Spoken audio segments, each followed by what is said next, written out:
Mesdames, Messieurs, bonjour et bienvenue dans ce nouveau numéro de votre émission préférée, Idée.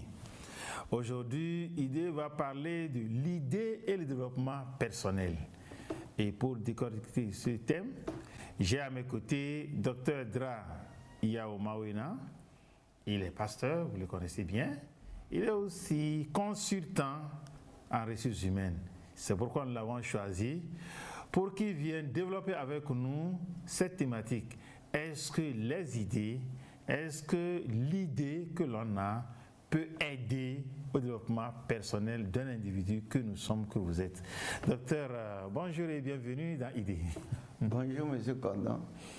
Ça fait toujours plaisir de débattre d'un thème, surtout que le thème est idée.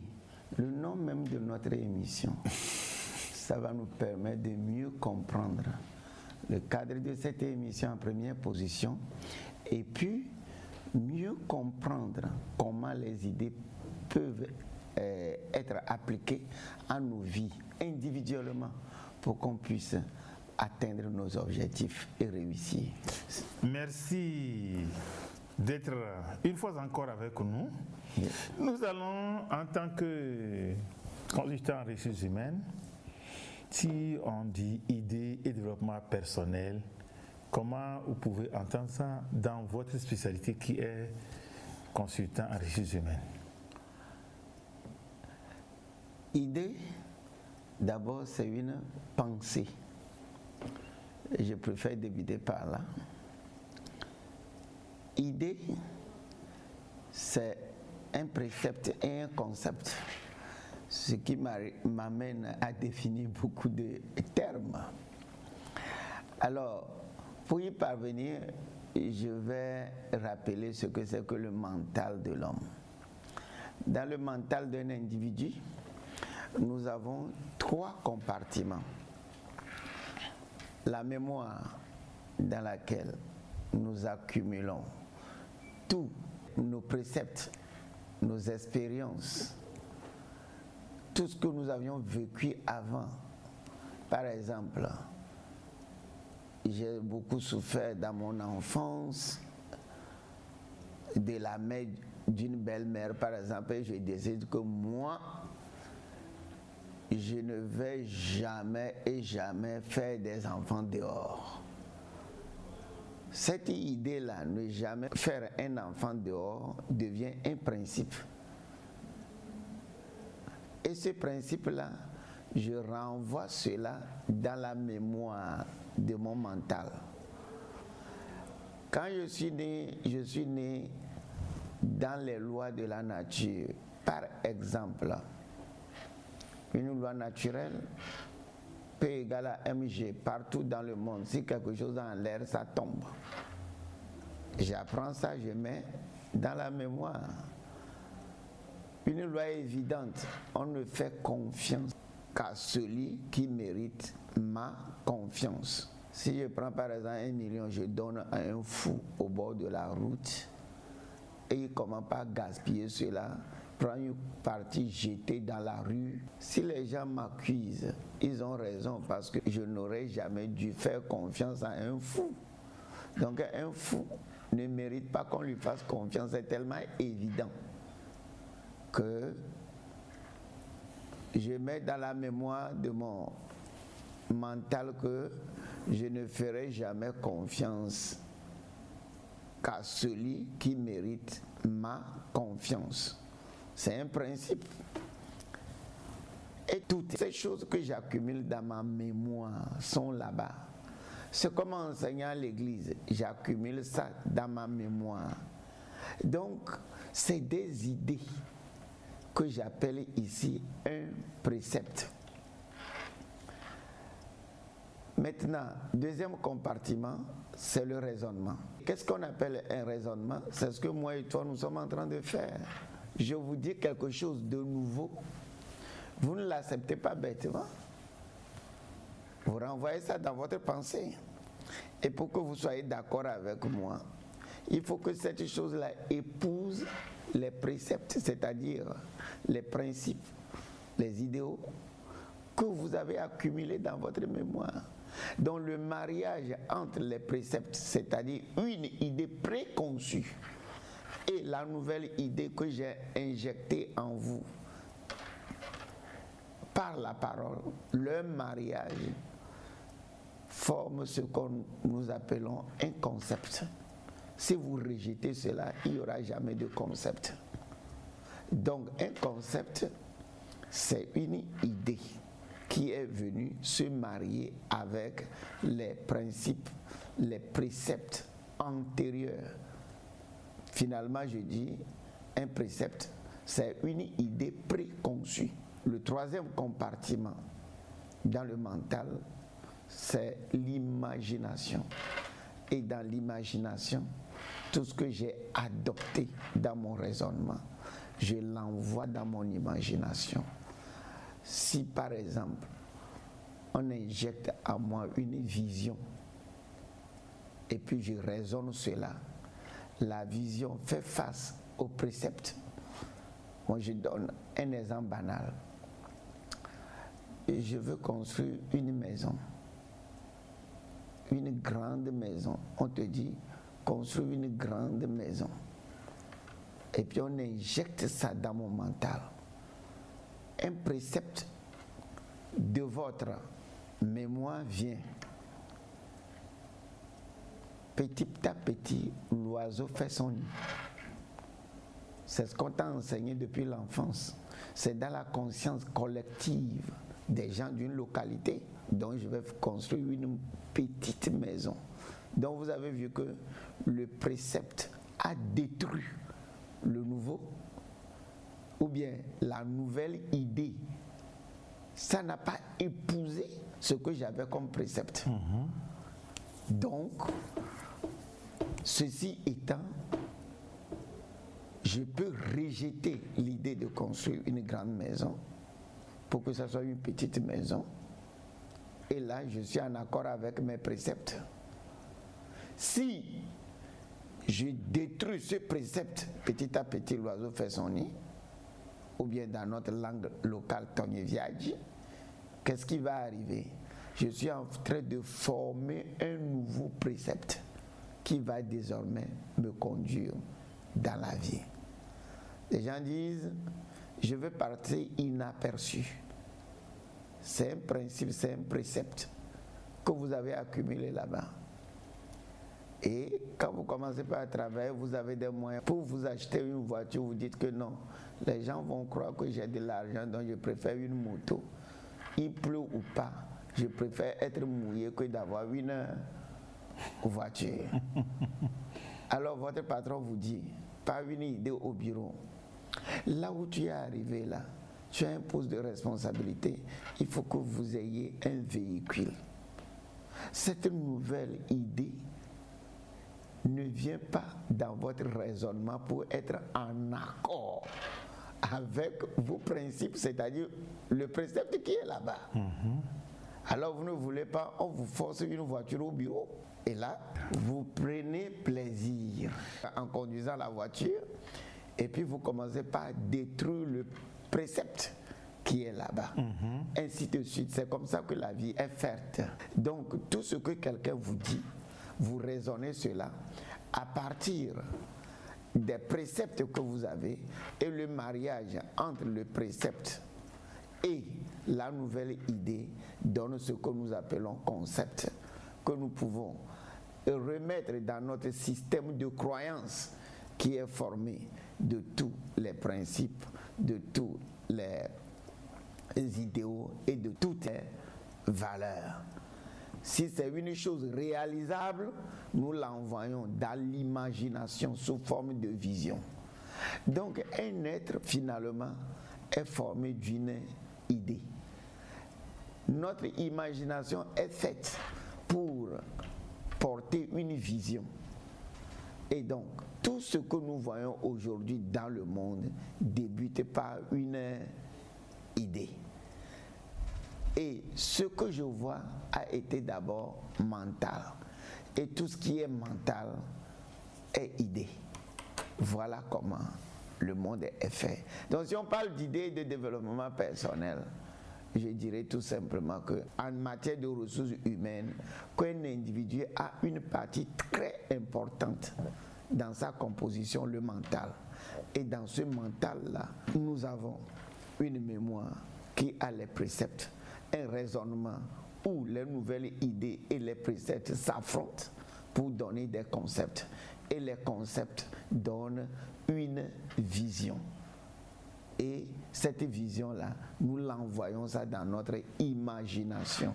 Donc au début, précepte, idée, raisonnement, on confronte les idées. Ça sort comme sous forme d'une autre idée. Et tout ce que nous voyons aujourd'hui dans le monde, c'est une idée. Si ce n'est pas une idée que toi-même tu as eue, c'est une idée que quelqu'un a déjà eue. C'est pourquoi très souvent on dit, ce monde-là est dirigé par les gens qui sont déjà morts, c'est-à-dire les idées des gens qui sont déjà morts. Est-ce que c'est dans ce sens qu'on dit que ce sont les idées qui gouvernent le monde? Oui, oui, oui. Ce sont les idées qui gouvernent le monde. Je m'explique. Je prends par exemple le concept de la démocratie. Ça ne vient pas de moi. Ça ne vient pas de toi. Ça vient d'un pays qu'on appelle la Grèce. Et ce sont là des idées qu'ont formulées les gens comme Platon, Aristote et Socrate. Et aujourd'hui, nous nous battons pour ça. Si tu n'es pas démocratique, on ne va pas te donner ceci. Alors que ça ne vient pas de nos grands-pères. En Afrique, par exemple, ce que nous avons, la royauté. Reste à savoir si la royauté est un peu démocratique, parce que si vous allez dans les villages, il y a le notable qui a ses prérogatives, il y a le propriétaire du village qui a ses prérogatives, ainsi de suite. Donc un roi seul ne se lève pas pour faire les choses. Mais les gens nous ont dit, laissons cela.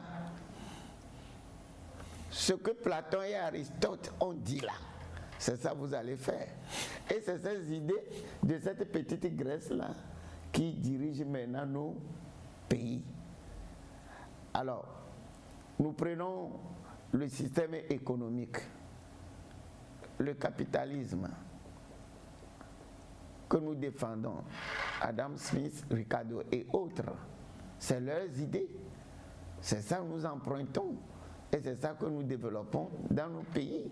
D'abord pour notre vie individuelle et ensuite pour notre pays. D'autres personnes qui disent le communisme ou le socialisme, c'est des idées de Karl Marx et d'Engels.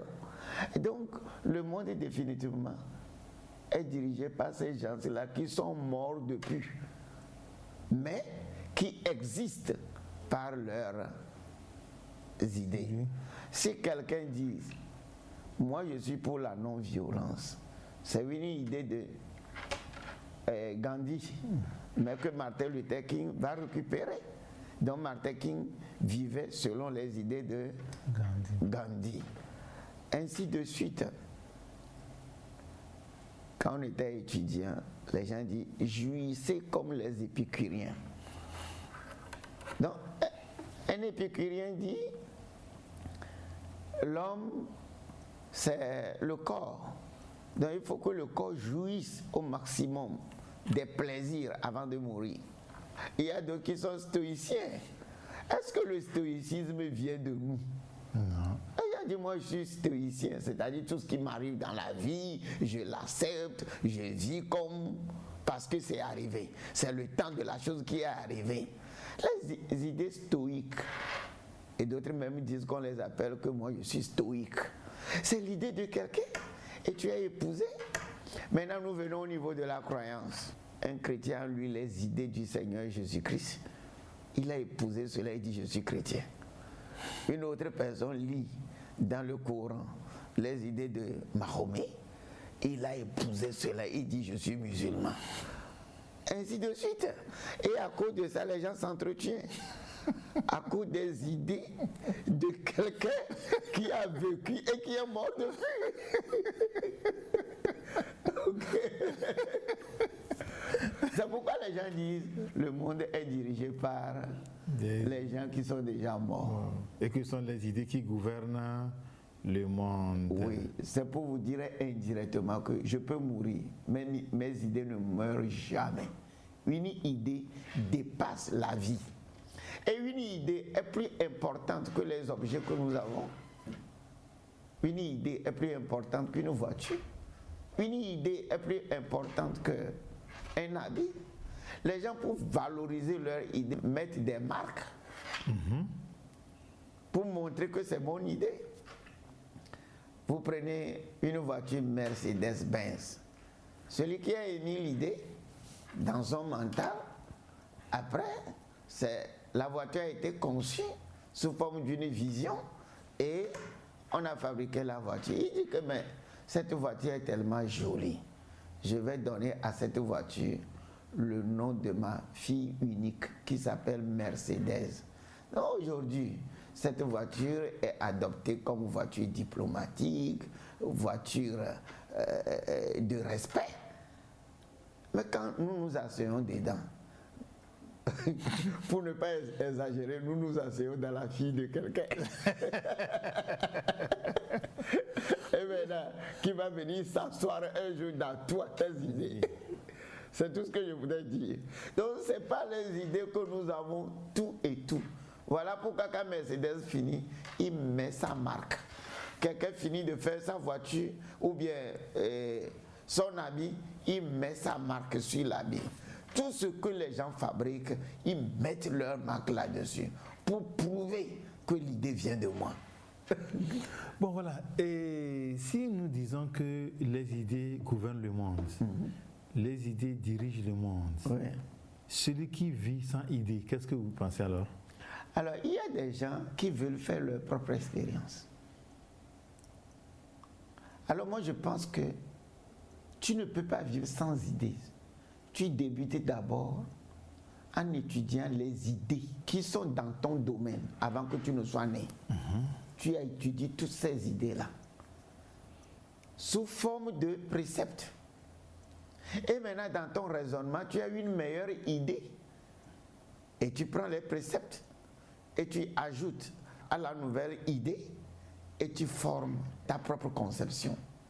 Mais si tu ne veux pas apprendre les idées des autres qui ont vécu avant toi, toi-même tu te bats, tu as une idée, tu penses que ça vient de toi, demain tu t'en rends compte que l'idée là existait. Donc tout ce temps, tu as perdu pour émettre cette idée-là. Elle devient un gâchis. Il suffit d'apprendre les idées des autres. L'idée des autres et tu bâtis sur les idées des autres. Je prends un doctorant. Vous voulez faire votre thèse, on vous dit, un doctorant, c'est celui qui s'assied sur les épaules d'un géant et devient plus géant que lui. C'est-à-dire, tu récupères toutes les idées d'un géant et tu deviens plus géant que lui. C'est-à-dire, tu amènes tes propres idées aux idées du géant. Et on dit que c'est ta thèse, alors que tu as d'abord exploré toutes les idées que les prédécesseurs ont déjà émises et tu formules de nouvelles idées. Et on dit que c'est ta thèse. Ceci étant, quelle conception nous devrons avoir vis-à-vis des idées qui préexistaient avant nous? On appelle quelque chose dans la vie la conversion. La conversion n'est pas seulement une idéologie de croyance religieuse. Je vais à cette direction, je marie ou bien j'épouse un autre concept. C'est-à-dire que mes idées actuelles ont détruit mes préceptes antérieurs. Alors je dis que non. Je formule une autre idée. Avant, les gens disaient que quoi? C'est le soleil qui tourne autour de la terre. Et les gens sont morts à cause de ça. Quand quelqu'un vient, il dit que non, c'est faux. C'est la terre qui tourne autour du soleil. C'est la nouvelle idée. La guerre a débuté. Mais finalement, c'est la nouvelle idée qui a été acceptée. Et c'est ça, tout le monde applique aujourd'hui. C'est à la base de ça, les gens vont sur la Lune, les gens vont sur les autres planètes. Et donc, changer une idée des fois, c'est difficile. Une idée préconçue qui est devenue principe, que vous mettez dans votre système de croyance, qui renferme toutes les idées antérieures, les principes, les idéologies, les valeurs. C'est là. Et personne ne touche à ça. Mais si vous-même vous raisonnez l'idée, il faut être capable de raisonner quelqu'un à changer ses idées, ses principes, ses idéaux, au lieu de le forcer. Si vous le forcez, vous allez faire la guerre. C'est pourquoi très souvent je dis, le terrorisme n'est pas une personne. Le terrorisme religieux là, c'est une idéologie. Prenons plutôt notre temps à changer la mentalité des gens, à changer leur système de croyance, et nous allons voir que nous aurons un monde beaucoup plus paisible. Le développement mondial est-il basé sur l'avoir, la matière ou bien les idées? Et je pense que c'est les idées. Vous allez parler de développement mondial, non? Si c'est une aide, vous voulez de Fonds monétaire international ou bien de la Banque mondiale, on va vous demander, est-ce qu'il y a une bonne gouvernance? Est-ce qu'il y a des idées démocratiques là-bas? Tout paradigme entoure cette idée-là. Est-ce qu'il y a un système, l'exécutif? Est-ce qu'il y a le législatif? Est-ce qu'il y a le judiciaire? Ces gens-là, est-ce qu'on les a élus? Ainsi de suite. Sinon, on ne va pas t'aider. Et donc, cette idée de démocratie, de bonne gouvernance, qui ne vient même pas de nous, c'est ça qui nous gouverne.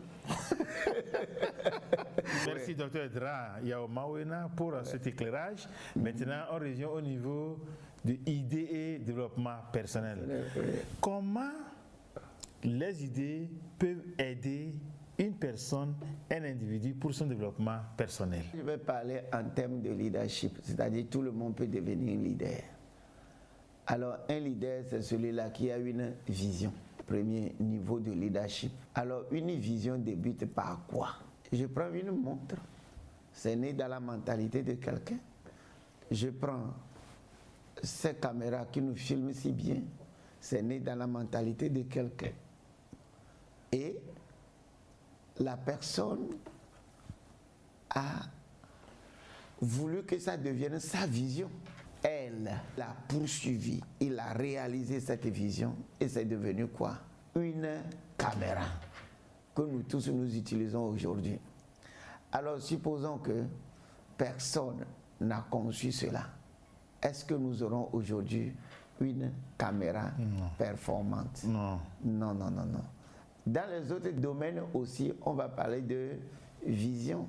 Les gens ont créé quelque chose comme une idée d'abord. La CEDEAO est une idée qui est née dans la mentalité des gens comme le président Eyadema, paix à son âme. Donc, aujourd'hui, nous avons la CEDEAO. L'unité africaine est née dans la tête des gens comme Kwame Nkrumah et autres. Aujourd'hui, ça fait son parcours de chemin. Donc, dans tous les domaines, la vie devient une idée. Et la réalisation de ces idées, sous forme de vision, ou bien sous forme de projet de gouvernement, ou bien sous forme de projet individuel. Si vous avez l'idée, deuxième partie du leadership, vous avez une vision, il faut apprendre à communiquer la vision. Ça quitte le leadership personnel pour devenir le leadership interpersonnel. Donc l'idée que vous avez dans votre chambre, que vous avez élaborée sous forme de projet, et il faut la communiquer à d'autres personnes. Et là, cet effort de communiquer à d'autres personnes jusqu'à ce que ces autres-là s'adhèrent à tes idées, on dira quoi? On dira que vous êtes en train de jouer la deuxième partie du leadership, c'est-à-dire vous avez un leadership interpersonnel. Maintenant, le troisième niveau, managérial et organisationnel.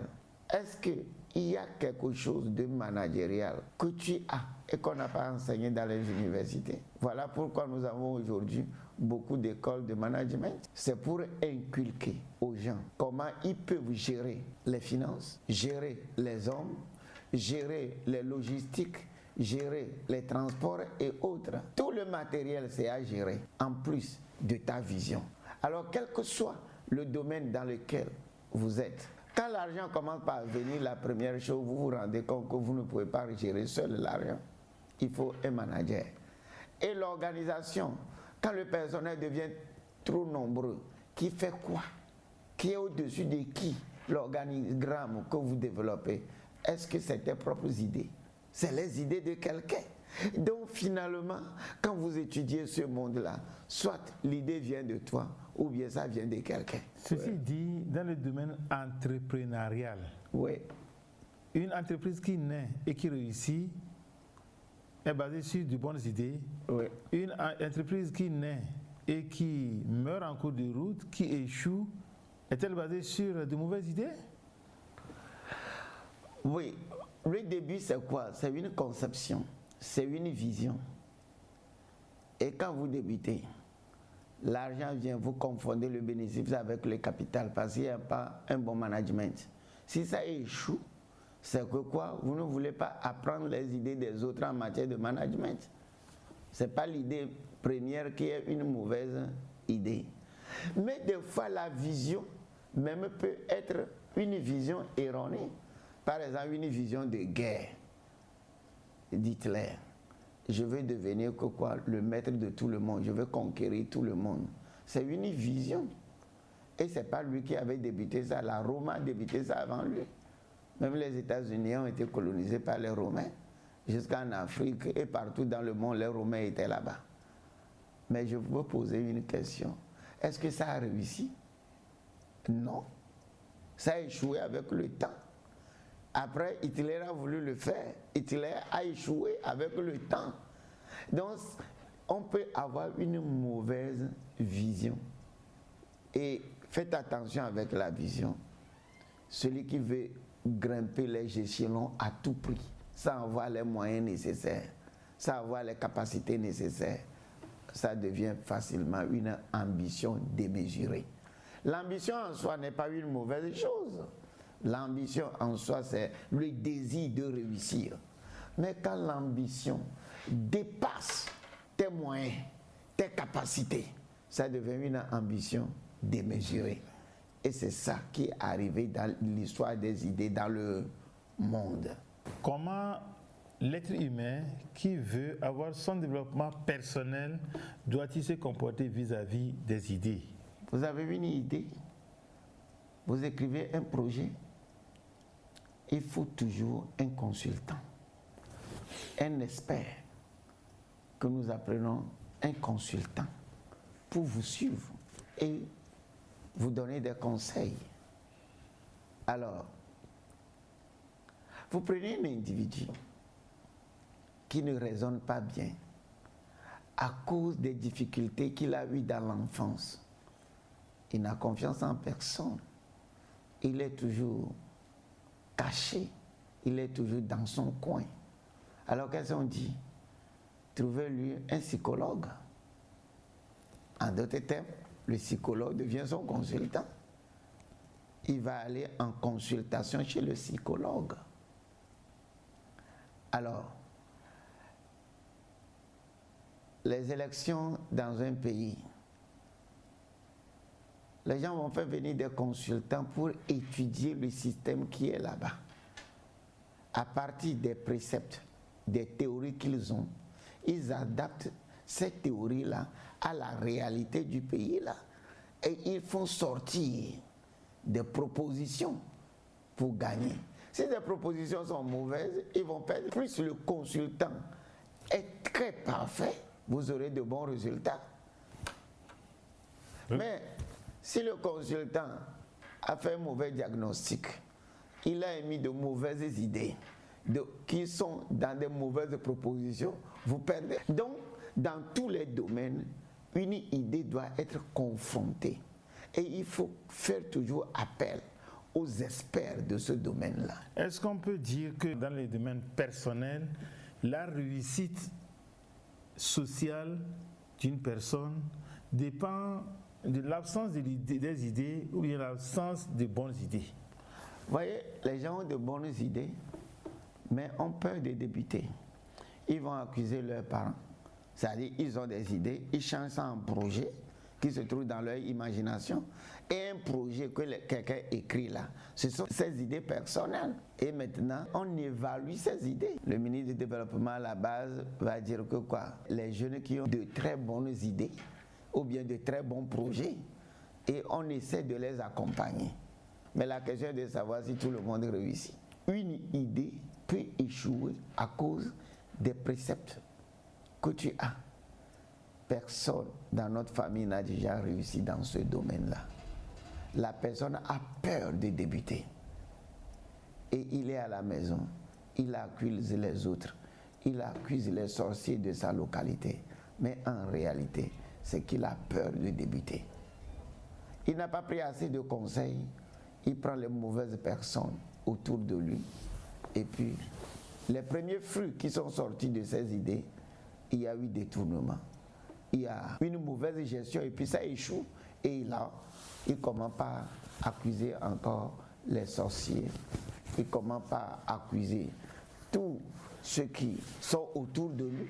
On dira que cette personne a une mentalité de superstition. Alors que lui-même, il n'a pas pris d'autres idées pour reconforter ses idées, pour pouvoir avancer. Même question pour la réussite familiale. Est-ce que celui qui a réussi à gérer de la bonne manière sa famille jusqu'à la réussite de celle-ci a dû faire recours aux bonnes idées ou bien à ses idées propres? J'ai toujours l'habitude de me poser cette question. Vous allez à la mairie, vous dites que vous allez vous marier et on vous dit que dans 1 mois, venez. Et puis ça me paraît ridicule. Pour moi, les gens qui veulent se marier, il doit y avoir des cours, des psychologues, des leaders. Pour moi, on doit organiser tout un cours, au moins de 3 ans. Parce que le mariage, c'est pour toute la vie. Je me marie, l'idée que j'ai derrière la tête, c'est que quoi? Me faciliter ma vie sexuelle. Et demain, je me rends compte que je me suis trompé. Il y a des gens qui se marient en faisant de grands rêves. 3 mois après. Et ces rêves-là, c'est aussi des idées. Moi et ma femme, on sera comme ça. Voilà comment on va se comporter. Ainsi de suite. Et 3 mois après, tu t'en rends compte que c'est une illusion. Mais est-ce qu'il y a quelqu'un qui t'a préparé que ça peut aboutir à une illusion? Non. Tout ce que tu sais, c'est le je t'aime, je ne t'aime pas que vous faites dans l'ombre, vous vous engagez dans le mariage. Or, la vie de mariage, c'est toute une information que vous devez apprendre. Quelle est la psychologie d'une femme? Comment une femme réfléchit? Un homme, comment l'homme réfléchit? Comment il est créé? Tout ça là, vous devez apprendre ça. Qu'est-ce qu'on appelle l'amour? Vous ne savez même pas. L'amour que vous dites tous les jours là, vous ne savez pas. Or, il y a des gens qui ont quoi? Qui ont déjà étudié ce thème amour. Ça se trouve dans la Bible, ça se trouve dans le Coran. Ça se trouve chez les vieux qui se sont mariés depuis, par expérience. Voilà comment tu dois te comporter dans le mariage pour ne pas avoir des problèmes. On n'apprend rien de tout ça là. On se jette dans le mariage. Et quand on a des problèmes, on commence par accuser les gens. Ou bien s'accuser. Si je savais. Mais est-ce qu'on vous a prévenu? Des fois, c'est le jour du mariage, tes amis viennent ou bien tes parents disent « Oh, tu veux avoir un mariage heureux. Sois soumis à ton mari. » Tout ce qu'elle sait, c'est que quand je suis en présence de mon mari, je ne dois pas parler, mais en ayant autre chose dans le cœur. Et le jour, ça s'éclate là. Personne ne contrôle cela. Mais qu'est-ce que c'est que la soumission? Il faut qu'on t'enseigne. Qu'est-ce que c'est que l'amour? Il faut qu'on t'enseigne. Et ça peut prendre 3 ans, 4 ans, 5 ans. Et on dit qu'on prépare la personne pour le mariage. Ce que je suis en train de faire maintenant en tant que consultant, j'ai mis 30 ans de ma vie pour apprendre. Si je veux me confronter d'abord au problème avant d'aller chercher, il y a un crime au tribunal et puis vous avez vu un avocat qui va maintenant en première année pour apprendre les lois qui gouvernent le pays. Il a d'abord mis tout son temps pour apprendre toutes ces lois-là. Et dès que vous commencez par parler de votre problème, il sait comment trouver la solution à ton problème. Parce que les lois sont des concepts et qui sont devenus des préceptes établis et qui existent. Quand tu commences par parler, il va te dire que non, tu es frappé par la loi. Le juge dit tu es frappé par la loi. Le procureur dit tu es frappé par la loi. Sans des fois consulter leurs papiers. C'est-à-dire qu'ils quoi? Ils ont des idées qu'ils ont accumulées dans leur mental. Quelqu'un qui échoue dans la gestion familiale de son foyer ne sait pas faire entourer beaucoup d'idées. Il ne sait pas faire entourer des idées sur le mariage. Les idées sur le mariage, là, il ne sait pas faire entourer de ça. Si je veux résoudre mes conflits, tous les problèmes familiaux, nous sommes des gens spirituels, on va dire que quoi? C'est ma belle-mère qui est sorcière, mon beau-père est sorcier, cette tante ne veut pas que je réussisse dans le mariage. Donc tout de suite, je résous mes problèmes de la manière la plus facile que possible, en utilisant les idées primitives ou bien anthropomorphiques. Ces idées dépassées. Alors que pour moi, le mariage, c'est une connaissance. Vous appliquez ces connaissances-là, vous réussissez dans le mariage. Et dès que le temps passe, vous n'avez pas encore appris. J'ai épousé une femme. Qu'est-ce que c'est que la femme? Comment est-ce qu'elle est? Comment est-ce qu'elle réfléchit? Quel type de femme elle est? Est-ce qu'elle est mélancolique? Est-ce qu'elle est sanguine? Ainsi de suite. Vous ne connaissez pas qui vous avez en face. Pourquoi ne pas essayer de comprendre cette femme-là d'abord? Vous, l'homme, est-ce que sa femme, qui vous êtes? La manière dont vous êtes resté calme dans votre coin-là. Quel type d'homme vous êtes? La manière dont vous réagissez violemment, après vous regrettez. Quel type d'homme vous êtes? La femme doit d'abord apprendre tout ça là. Maintenant là, nos religions vont venir ajouter ce que nous avons, pas le cognitif. Maintenant, nos religions viennent ajouter aussi les lois religieuses concernant le mariage. Est-ce que nous avons accumulé tout ça là? Si nous n'accumulons pas tout ça là, nous aurons toujours un mariage échoué. Maintenant, dans le mariage, la femme et l'homme ensemble, sur quelles idées vous avez bâti votre mariage? En matière de mariage, des fois, vous pouvez écrire quelque chose comme les 10 commandements. Dans cette maison, nous mettons Dieu en priorité, par exemple. Tous les dimanches, tout le monde doit être à l'église.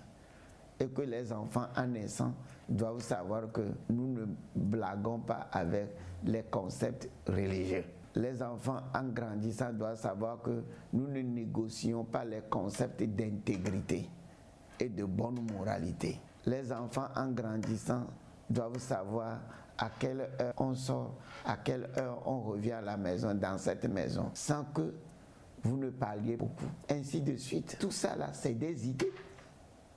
Et chaque couple doit pouvoir émettre ses propres idées que vous concevez à partir de ce qui a été déjà écrit. Stephen Covey, le conseiller économique du président Bill Clinton, qui dans un puissant livre de leadership au directeur d'entreprise, vers la fin, il dit 8 propositions pour améliorer votre vie de couple dans un document académique.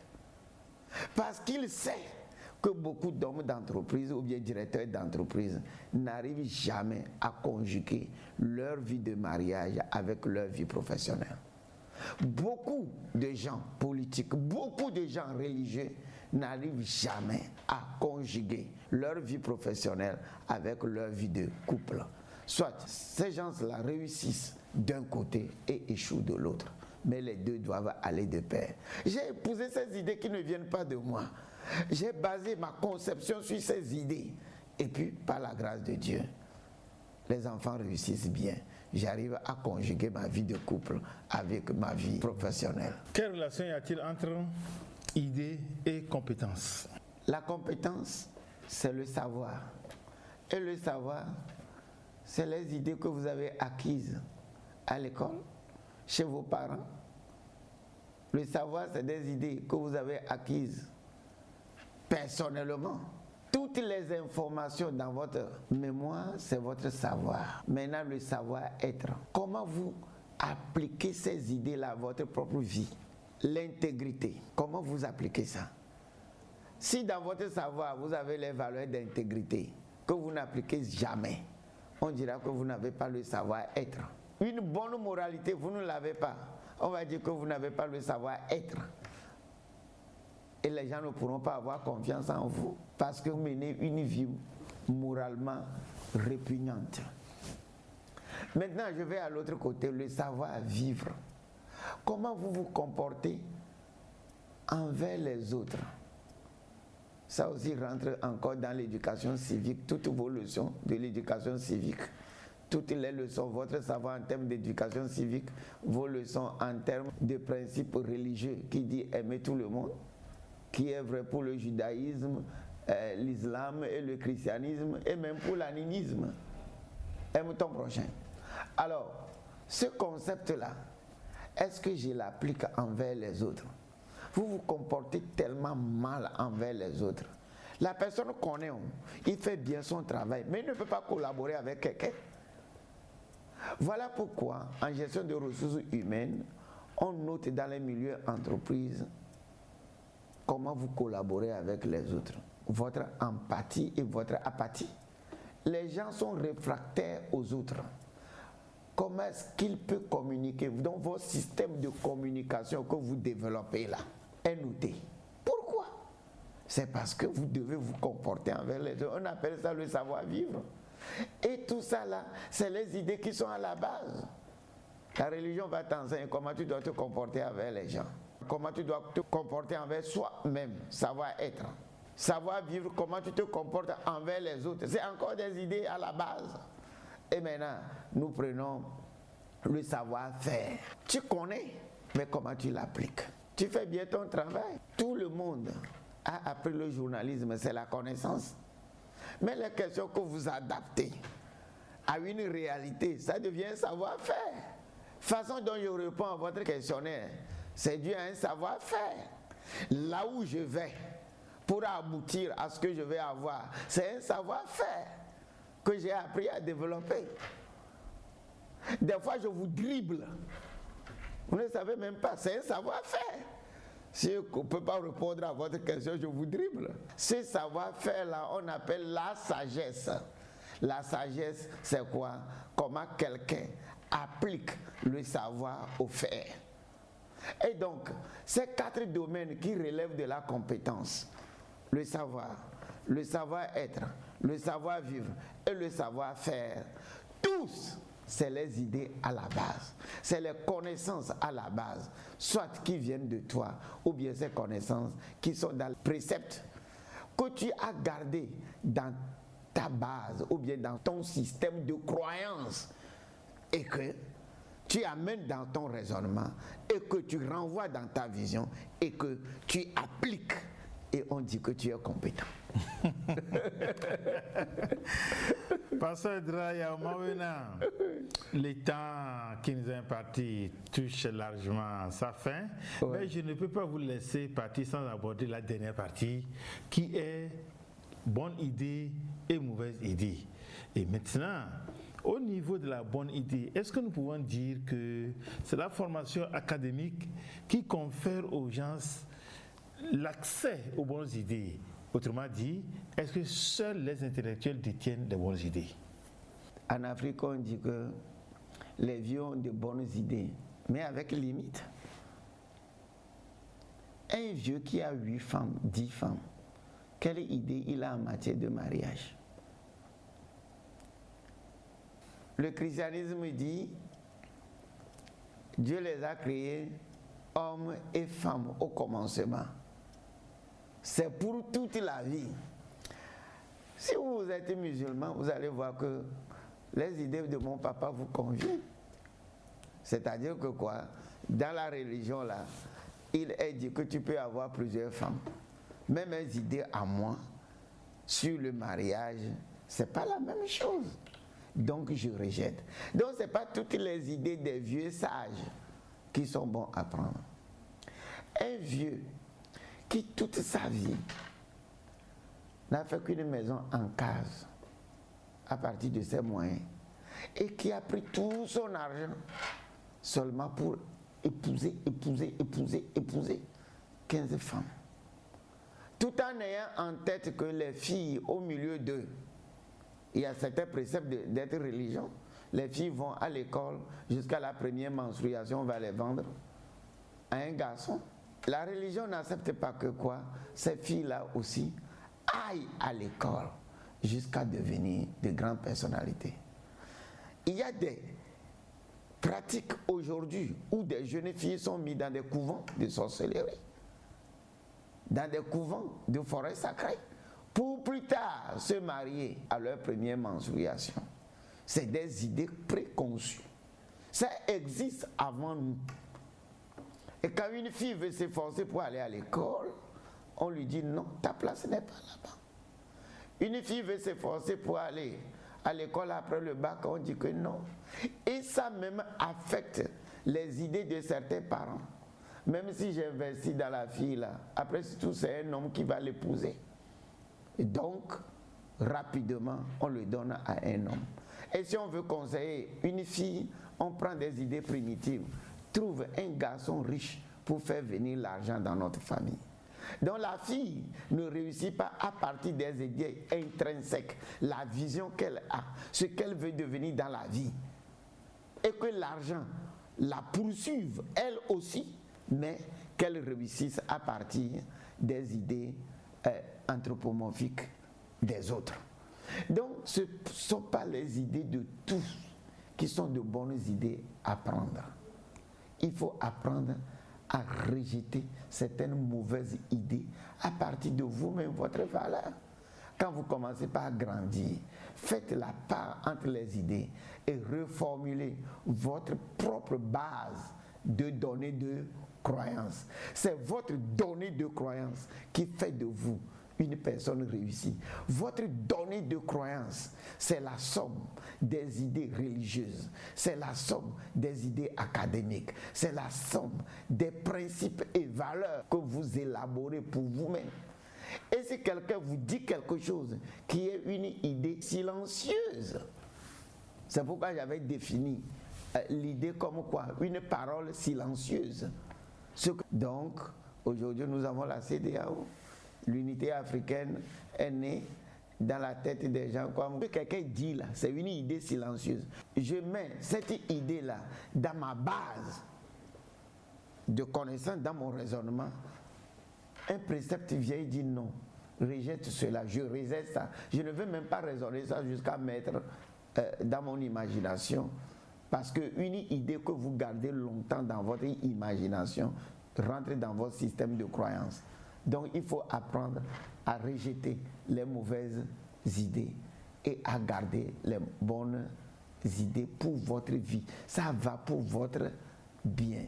Voyez aujourd'hui les guerres dans le monde.